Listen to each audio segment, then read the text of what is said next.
and talked to me, ran back to the place where the bride was getting ready, and she took care of everything. She actually called a local restaurant, ordered some catering, and honestly, if you didn't know what was wrong or that there was something wrong, you would have never noticed it. You would have just thought maybe the pictures took a little bit longer afterward, and no one would have ever thought anything of it. I don't know if that ever happens to you. Probably not exactly that. But on a smaller scale, I actually feel this way a lot, right? I feel like it's one of those things where oftentimes we have like 823,000 balls that we're juggling in the air, and one drops. And we feel like everyone is going to notice that one ball that drops. And then time goes by and no one noticed. But we've beaten ourselves up so much about it during that time. It's actually the thesis behind what we're going to finish up this series called Cutting Through the Stress that we're going to talk about today, is the fact that there are these times where we have felt so overwhelmed, so overstressed and overstretched, that sometimes just having that other person who comes alongside you, who says it's all going to be okay, makes things so much different. The book that a lot of the things that we have been talking about throughout this series is called The Anxious Generation by Jonathan Haidt. And while that book is mostly about the anxiety that Gen Z is facing and how communally we can come together and help with the phone problems, I think there's something that's even bigger at play here. And as she was reading this book, Dr. Lisa Novak made an interesting statement about that, and that's this. That's the really big thing that Haidt talks about in all aspects of this, is that they are community problems. They are very different from pretty much any other parenting decision we've ever had to make. How many vegetables we feed our kid during the day, what time they go to bed, if they have to bathe every night or every other night. Honestly, it doesn't matter what other parents are doing. You can make those decisions independently and you'll be fine. But now it matters what everyone else is doing around us so that we can make the decisions that we want to make. And while Haidt was mostly concerned with phones and the reality that if you stop your kid from having a phone and someone else doesn't, your kid's still going to see a lot of screens, one only has to reflect for a few minutes about the events of the last week to see the overwhelming problems that need community solutions, right? Just thinking about some of the global problems that we've seen in the last week. The tragedy of gun violence at the school in Colorado, the tragedy of the murder of Charlie Kirk, the stories of the Russian aggression against Poland, which hit uniquely close to me because our most recent exchange daughter is from Poland. Even local things like how Springfield is dealing with the cell phone ban, or the fact that just this week, the Springfield Health Department sent out a report noting that the mental health of people living in Springfield is 1.5 times worse than any other surrounding community. We feel incredibly overwhelmed, and none of these are problems that we can solve independently. If I choose to do something or not to do something, it doesn't resolve any of these. You see, these are the types of problems that if we try to deal with them on our own, we seem to come up short. They have to be dealt with collectively, which is why, and by the way, the majority of this teaching was written weeks before this week came up with all of the overwhelm that's been happening. But it's the reason why I want you to have this big thought today as we walk out, and that's this, that real community allows us to do impossibly hard things. Okay, this is the thing that I want us to walk out of here with today as we exit. I want us to remember that real community allows us to do impossibly hard things. You know, this is an idea here in the United States that we really struggle with. There's been this narrative forever in the US. Like, we just need to pull ourselves up by our bootstraps, which is great if you have boots. But what if you don't? And, you know, it's even different in the US compared to a lot of our similar countries, right? I was actually just talking with someone outside this morning about the differences between the United States and so many other countries where their vacation is seen as a community good. We're supposed to take it. Questions in other countries are like, we have pensions or universal health care. Here in the United States, we have privatized insurance. and privatized retirements. But maybe there is a misunderstanding that we have come to because we have tried to read ancient wisdom literature. We've tried to read Christianity or our previous faith statements through American-only eyes. And I think that's problematic because I think that we misunderstand what a lot of this has to do with. Most of the time when I was growing up and going to church, we always talked about everything from the perspective of the individual. Sin was the individual bad thing that I did. Salvation was the individual good thing that I asked Jesus to do. All of these things were very individual. And I could be wrong about this, but it seems like the overwhelming majority of time when we read throughout Scripture, when it talks about the bad things that are going on and the solutions to those, they're actually communal. When we look at the story, for example, of Jonah, Jonah goes to Nineveh not because one person had been doing bad things, but because the community had. And it's not just one person who repents, it's the entire community, including their animals, by the way, which is kind of a weird story. But as odd as that is, and as hard as that might have been for us to wrap our heads around, I actually want to spend today talking about what I think might be the single most impossibly hard set of things that Jesus ever said. We're going to be looking today at a series of texts that shows up in Luke chapter 6. And actually, during the 1990s, there was this group of scholars called the Jesus Seminar. And what they were trying to do is that they were trying to figure out exactly what Jesus actually said instead of things that might have been attributed to someone else or different things of that nature. And while you may or may not disagree with them, doesn't really matter on that part, the reality is they said there's probably only 10 or 12 things that they were sure that Jesus actually said. Of those 10 or 12 things, almost all of them show up in this chapter. Because these things are those things that are so radical, so different, that in order for them to have stuck around, it had to have been something that was incredibly important. The first of those shows up in Luke 6, verse 27, and it says this: "But I say to you who are listening, love your enemies and do good to those who hate you." This verse hits a little bit differently for me given the events of this last week, right? I'll be honest with you, when it comes to this verse, it seems like it's impossible. And I would put this at the top of those, like, do good to those who hate you, seems to say that maybe I have to listen to them or I have to hang out with them. But I don't like that. I don't want to do that. There is an interesting thing about this verse, though, and that is that it starts with the word but. When I was growing up in Sunday school, and maybe it was just the hillbilly church that I went to, but I was always taught that when a verse starts with a word like but or therefore, you should always ask yourself one question. I wonder what it's there for. Like I said, hillbillies. But I actually think it's a good method of biblical interpretation, is to ask ourselves when we're reading these things, because remember, like verses and chapters didn't exist when the scriptures were written. They were added much later. So when we see these words, we should ask ourselves, like, I wonder what was being talked about right before this. And it's one of those things that I think shows a lot of light on the rest of this teaching. Just before Jesus says this really impossibly hard thing of loving your enemies, he says this. He says, how terrible when everyone says only good things about you, because their ancestors said the same things about false prophets.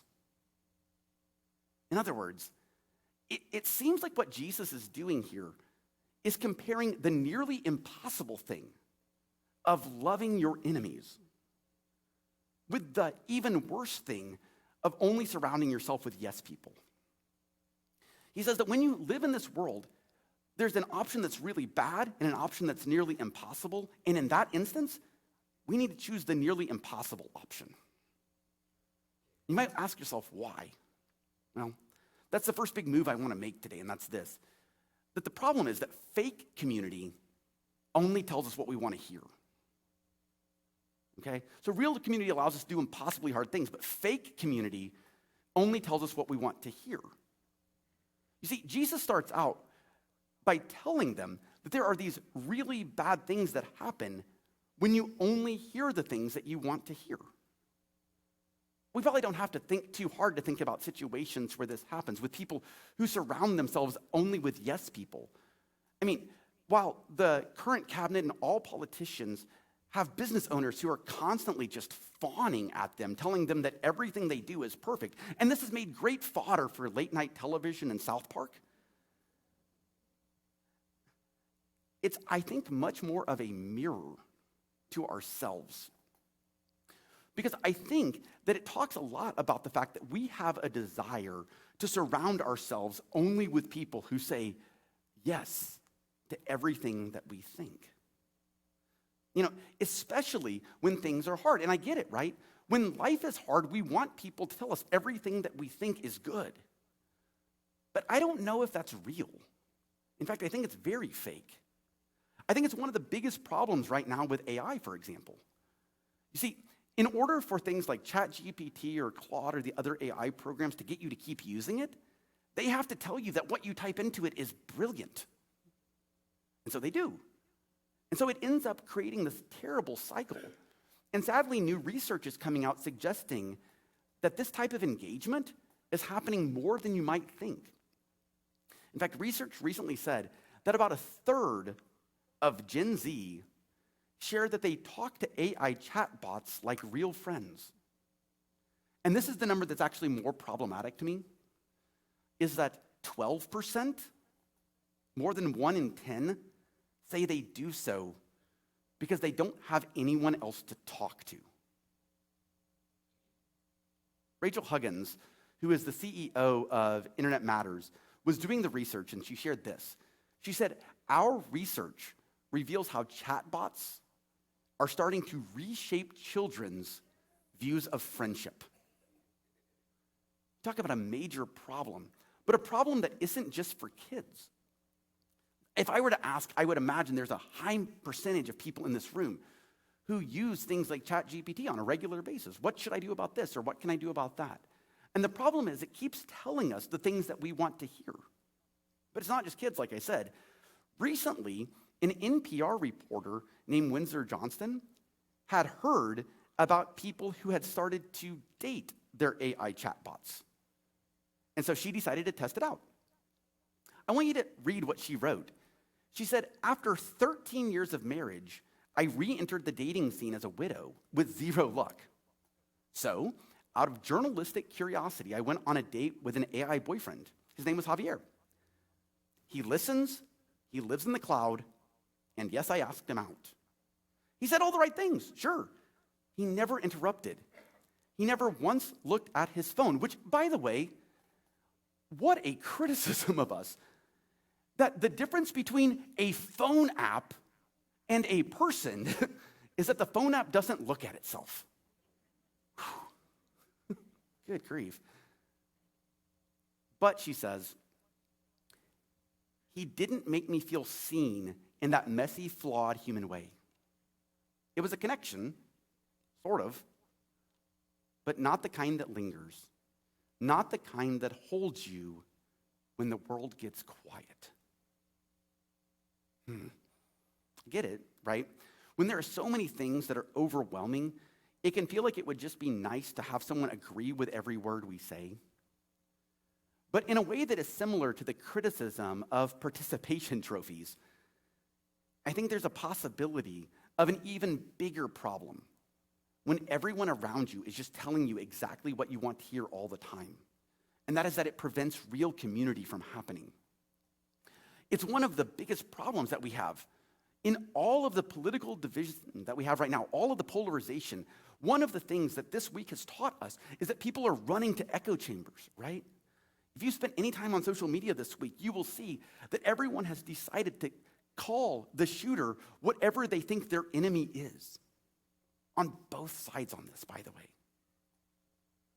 We are only good at hearing what we want to hear. And the problem with that is that when we only hear what we want to hear all the time, we start to believe everyone who is not saying that is evil, and we start to dehumanize them. It's the reason that ultimately we feel bad for the emperor who isn't wearing clothes, because everyone's just lying to him. And maybe there's a time that we need to ask ourselves a couple of questions, like, Is there anyone who would honestly tell me no? Or who do I have around me that will push back and not just back down? Let me say this very quickly to those of you who are in leadership positions in whatever space you're in your life. You should be asking this question regularly. You should ask yourself regularly, who do I have in my circle that will tell me no, that will not back down? Because it's in that context that Jesus starts out with the set of statements that we talked about being these impossibly hard statements, right? Like we read in verse 27 where it says to love your enemies, he goes on to say, but I say to you who are listening, love your enemies, do good to those who hate you, bless those who curse you, and pray for those who are cruel to you.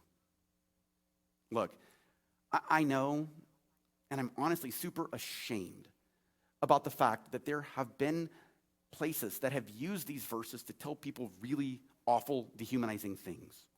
Things like, you need to stay in your domestic abuse situation. That is not what Jesus said. Full stop. Jesus never intended for people to be dehumanized. And we'll get to some examples of that here in just a second. But as we're talking about this, I want us to recognize two things. First of all, we need to recognize in each other the hurt that can come from others. And that when we're hurting, we don't just need to be passive. Jesus is not talking here about passively being a doormat. Jesus is not saying here that we need to allow those who are abusing us to continue to abuse us. That is not what he is saying. Because you see, we have this really bad habit of reading texts that say things like, do good to those who hate you, as saying, be kind to your abusers. But really the text in the original language probably says something closer to practice righteousness around those who hate you. Practice justice, practice kindness, which doesn't say be a doormat, but I think is a different path than the one that we oftentimes find ourselves on. When I think of righteousness, I love what Father Richard Rohr says about this. He says this, there is no way to peace. Peace is the way.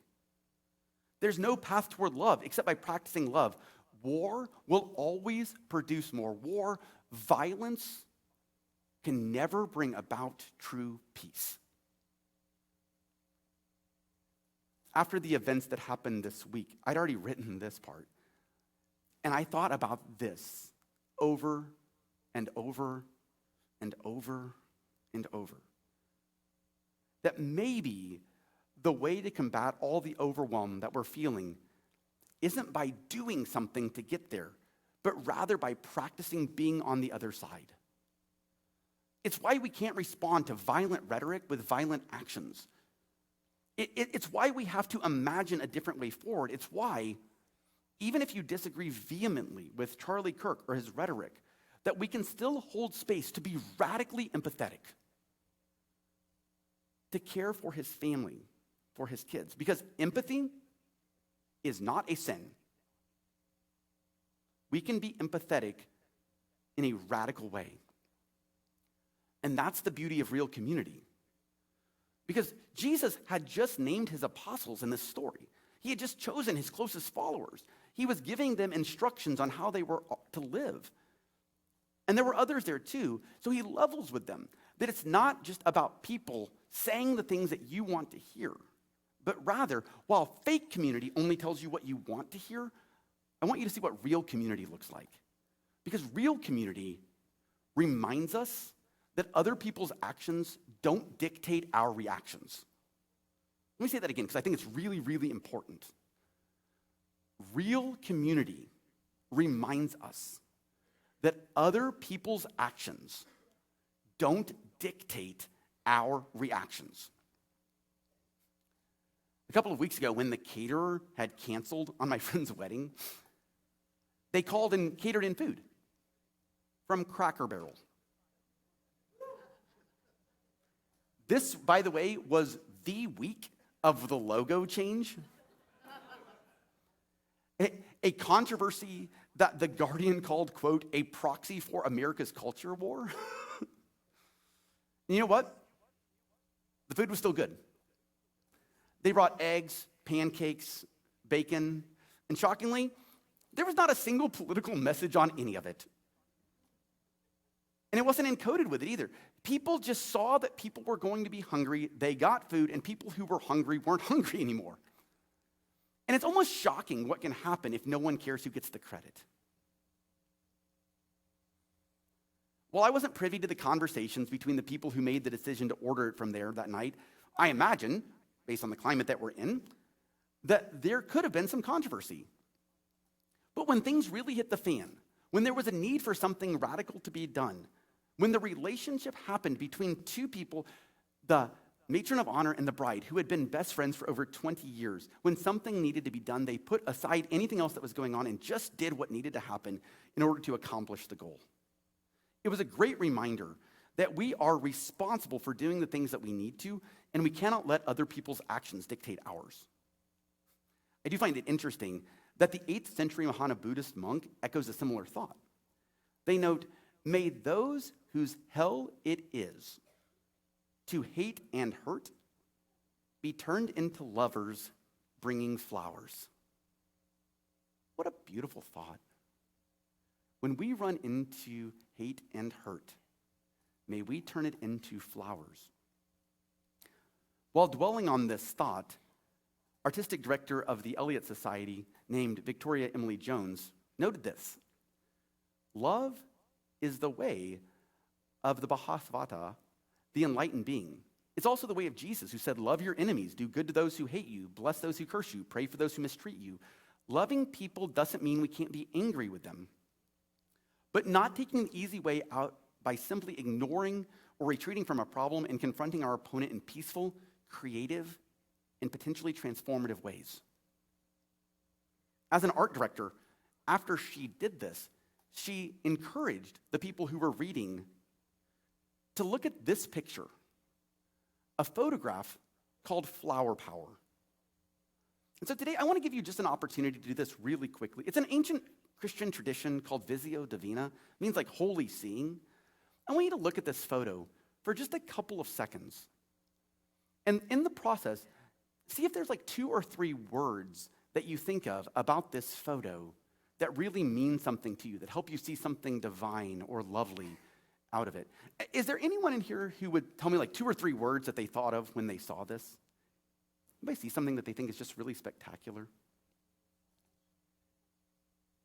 De-escalation.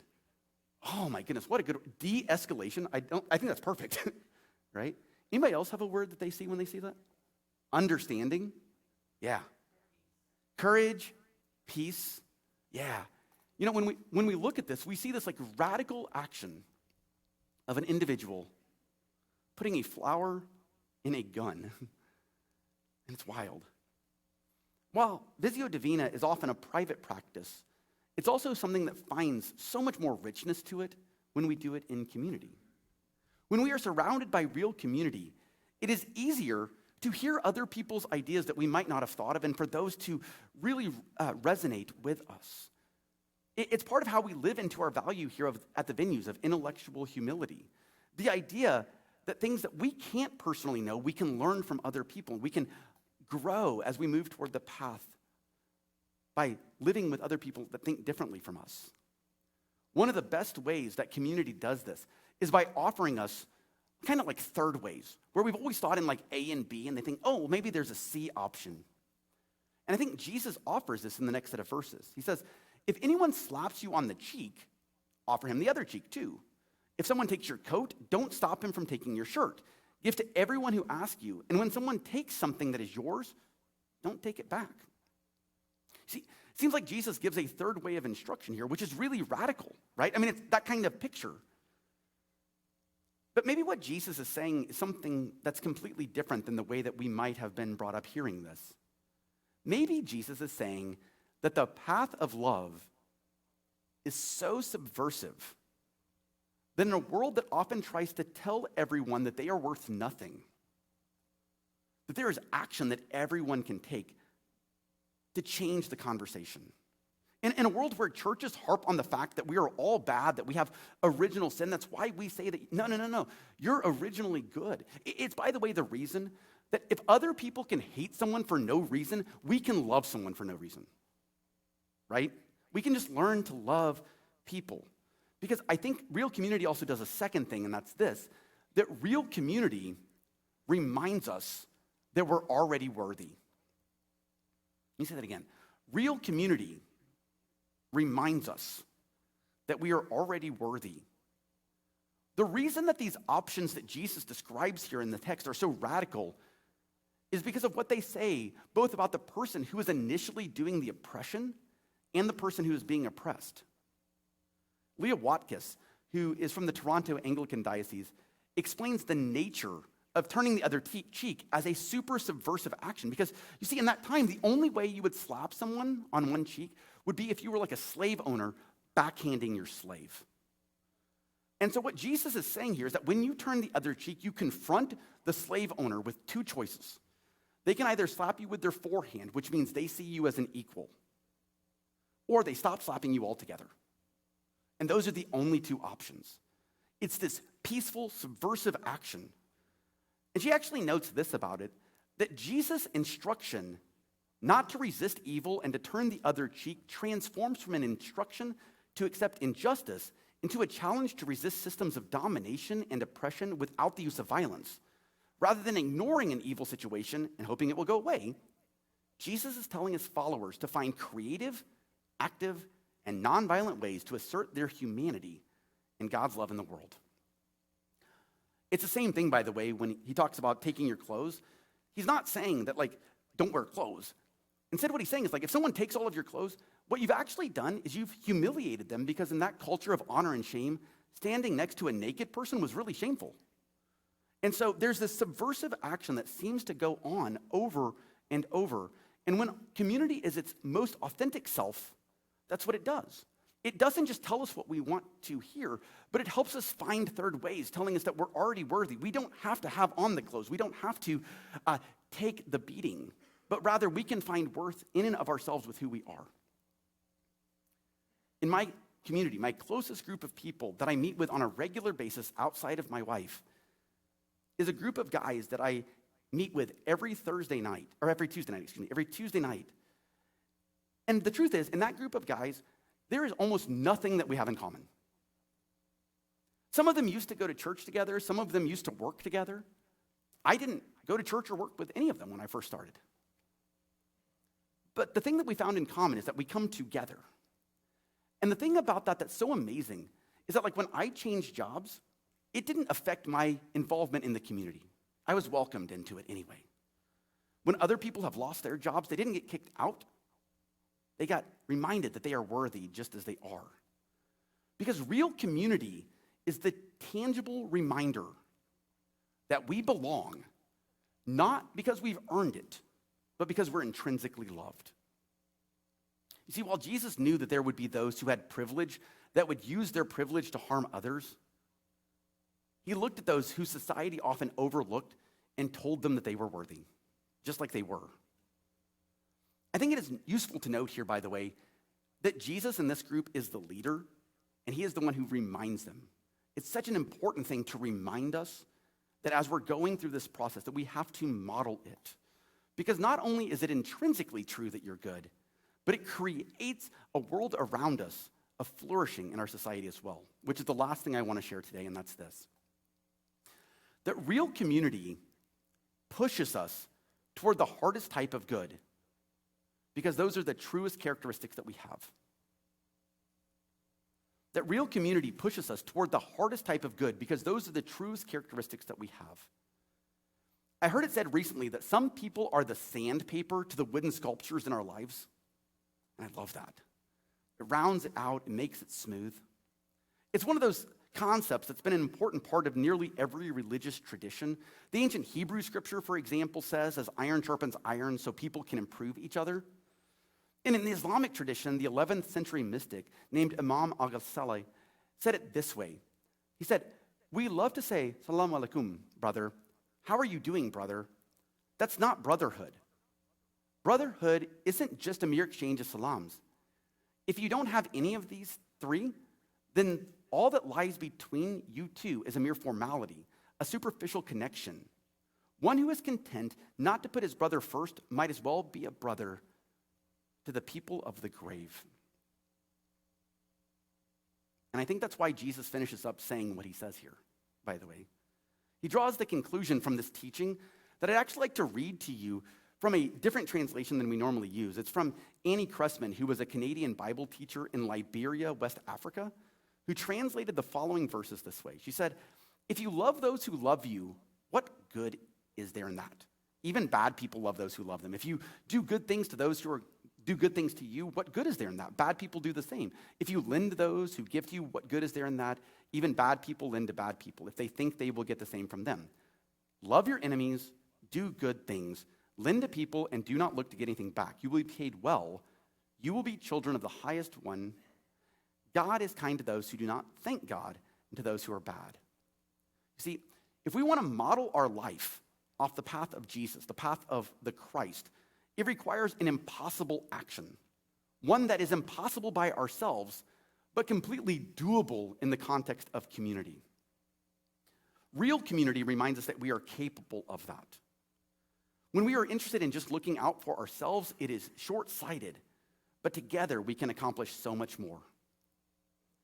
At my friend's wedding, they were able to get over the caterer who forgot to bring food. Still wild to me. Because they made the decision to do the harder thing. Here at the venues, next week, we do the harder thing, right? We have Venues Palooza. It's a week where we take a pretty significant financial hit to go out into our community and love people with nothing in exchange, just because we love them. We cancel all of our services. And you might think, well, what's in it for me? And that's this. Because when we do those things, it actually builds us up together. But you don't have to wait till next week, actually. Not only can you practice love with our community right after service today, but you can also do it directly in this room right after service. Here in like 3 minutes, we are going to have the lights come on, and at all of these tables that you see around the room, there are going to be opportunities for cookies and connections. We have a variety of connection groups that are getting started here at the venues over the next few weeks, and we would love you to stay around, hang out in here, eat some cookies, even if you didn't plan to stay. Get some cookies, find connection, because real community in this time of incredible overwhelm is the way that we resolve all of these problems, because it's what allows us to do the impossible.